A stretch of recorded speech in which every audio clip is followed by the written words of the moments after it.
as we progress.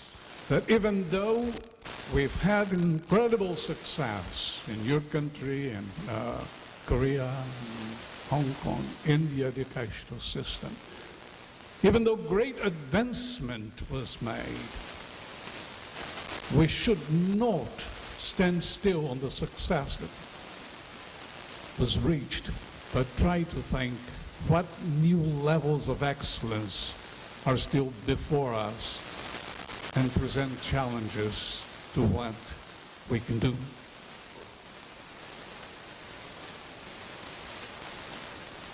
Nicholas Negroponte issued what I have labeled a law of school quality and innovation in a talk that he gave in Washington, D.C. a few years ago.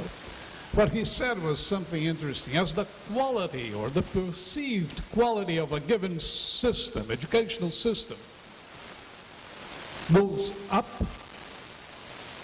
the degree of radical innovation that that system is willing to undertake goes down. And as the quality of a school or a school system goes down, the degree of radical innovation that that system is willing to risk goes up. And that's for a very simple reason. If something is working well, we think twice before trying to change it and improve it, because sometimes when we try to improve something that's working fine, you make it worse. So there's always a risk in trying to change something that is doing well. On the other hand, when you have an educational system such as the one in Brazil, that has placed us in last or almost last place in every one of those tests, you're usually more willing to risk because you don't have a lot to lose. So Negroponte's law means that as our systems, our educational systems in this case, improve, we tend to become more conservative in relation to them. And by becoming more conservative, we're more reluctant to admit radical change, innovation. Some people have reminded us of the fact that technology by itself is not a great contributor to educational innovation, because we can assimilate technology in many different ways, in a conservative way, in order to sustain, support what we already do without any substantial change. We can assimilate technology in a reformative mood in order to improve a little, perhaps enrich a little what we already do, but not change it substantially, not change the essence of what we do in education. Or we can use technology to help us change, go beyond the present paradigm, literally transform what we do. And transform means going beyond present form. Transform means going beyond the present model, the present paradigm. So I think the main challenges that we face today in relation to change that's taking place in the world around us, but that needs to be faced within the educational community, is how radical are we going to be? Knowing that we have the option of being conservative, being reformative, and being transformative, truly innovative. and the choice is ours. The important thing about the future is that the future doesn't exist, and it's up to us to create it. So the choice is ours. There is no innovation without change. But change can be peripheral, superficial, touch only unessential aspects of what we do. But it can also, depending on our choice, central, profound, affect the very core of what we do. In our case, in education.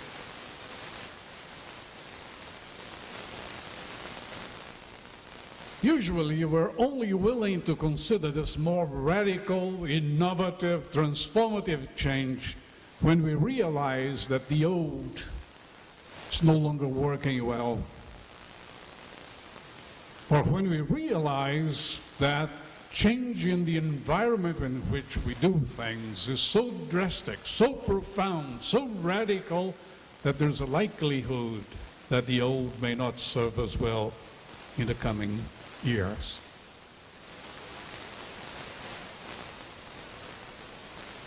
I found in December when I came to Malaysia a quote on the cover of Business Week from one of Microsoft's presidents, Jay Allard. He said the following, and I read, "The only way to change the world is to imagine it different than the way it is today." If you apply too much of the wisdom and the knowledge that got us here, you end up not too far from where you began. In order to have real transformative, innovative change, we must take a fresh look from a new perspective. And that's when we start getting results. I want to leave another quote with you from Greg Butler, the man who started Partners in Learning within Microsoft. He said the best time to change is when you don't have to, or when you don't yet have to, because then you have some time to stop and think, consider alternatives, and do things as they ought to be done. If you wait too long, sometimes you have to change under pressure. And that's not the best way to change. Many authors have mentioned the fact that we've had things in history that worked fairly well and that we had to abandon, not because they were not working well, but because the world changed and other alternatives appeared that rendered those technologies, if we might call them so, obsolete. The Pony Express, it worked well, it worked fine for a number of years while there was no alternative. But once railroads, steamboats, and other technologies appeared that made the delivery of letters and packages more efficient than the Pony Express, there was no use in trying to find stronger horses, horses that would run faster, people that could ride the horses better. The technology was doomed. The same thing with the clipper sailboat was a beauty. It embodied perhaps the best technology that men could devise in building a sailboat. Had only one problem: it wouldn't sail when there was no wind. So once steamboats appeared that could go from one place to the other even when there was no wind, sailboats such as Clipper became a nice toy to have, but they were no longer effective as means of transporting people and goods. Perhaps one of the examples that I find most fascinating is of the icebox. When I was a kid, we didn't have a refrigerator in my home in Brazil. We had an ice box, which was a box with 2 stories. On the top of it, you put a block of ice, and in the bottom, you kept food for as long as the ice lasted in the top compartment. In order to keep this industry going, some people had to find ice in nature. In the US, people would go to the North Pole, to the north of Canada, and devise technologies that would allow them to cut big blocks of ice, to keep the blocks of ice from melting until they brought them to the customers. And the technology was so perfected that this company was exporting ice to India. I mean, they managed to have a technology that was so good that they could take ice out of the North Pole and bring it to India and still have some ice left when they got there. When refrigerators were invented, this man who was a billionaire who headed this company thought, well, we have to perfect our techniques for extracting ice, for isolating ice, for transporting ice. He went down, he went bankrupt, because he didn't realize that even though his technology had served him well for so many years, the world had changed, and newer and more effective ways of doing things had appeared. Same thing about the print shop. I do not have to belabor the point. These things were all gone, not because they didn't work. They worked well in a given context. But the world moved ahead, and people who had invested in these technologies often thought, why change it if we're doing so well? In our own field, technology we've had in more recent times, the example of IBM, the largest computer manufacturer in the world. There was a time when IBM had over 450,000 employees worldwide. It had a market share of 75%. 3 out of 4 computers in the world were made by IBM at one point. Why change it?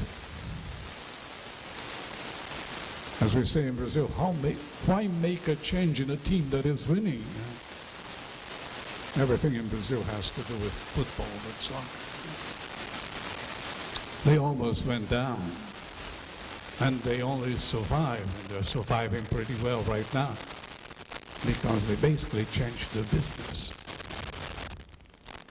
Microsoft, our sponsor here,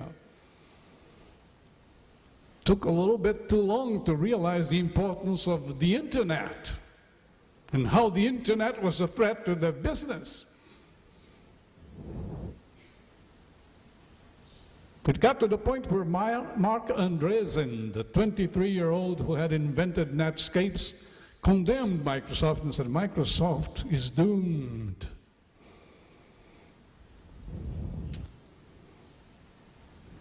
It was necessary that Bill Gates one day should dress up as a general and face his troops and say, either we change or we go down. Why is this important to us here in education, here in the schools where we work? And it's more important to you than it is to us in Brazil, because you're doing well with your educational system. So you may be reluctant to face the need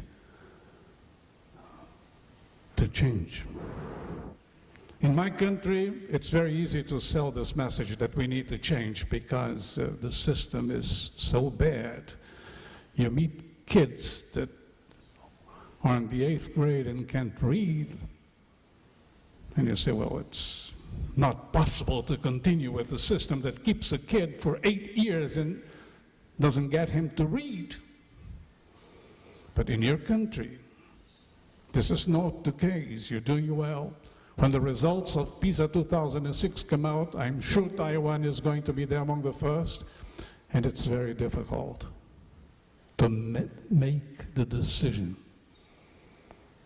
to change in a situation like that. So your greatest risk is your best asset, the fact that your system is good. It's the quality of a system that may become a great obstacle in the way of facing the changes that may be necessary to be effective in a world that's changing more rapidly than we realize. Certainly there is a risk in innovating, but sometimes there is a greater risk in standing still.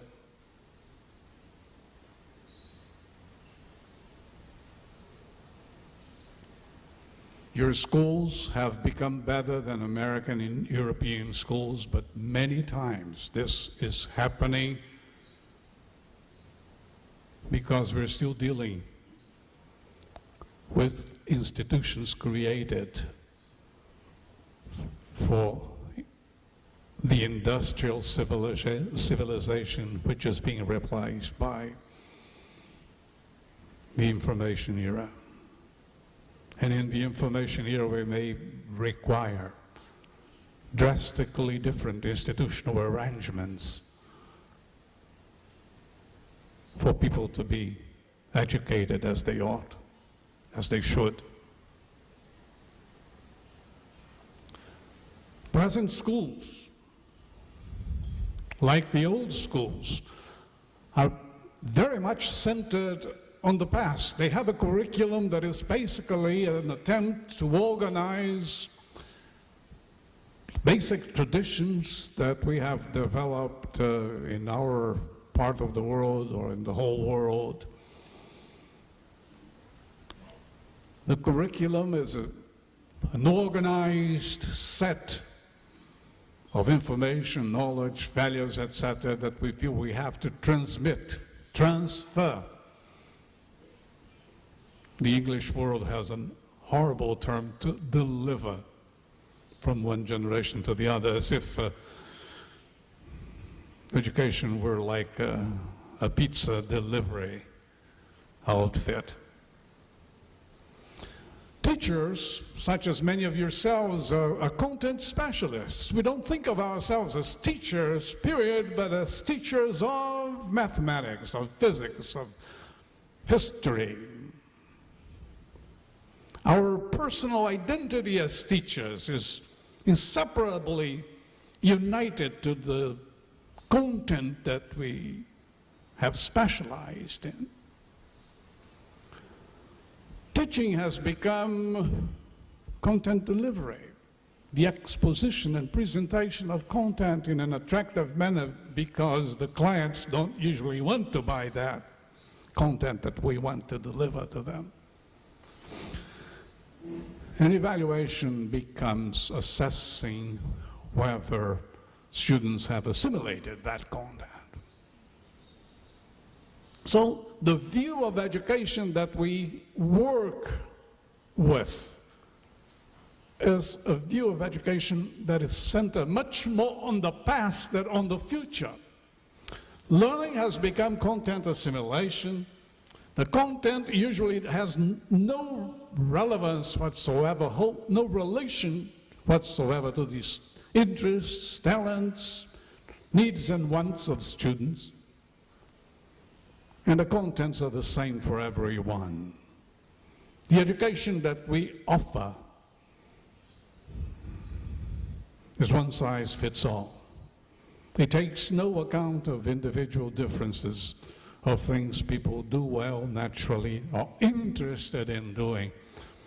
It tries, like the old factory, to produce automobiles in any color you want, as long as it's black.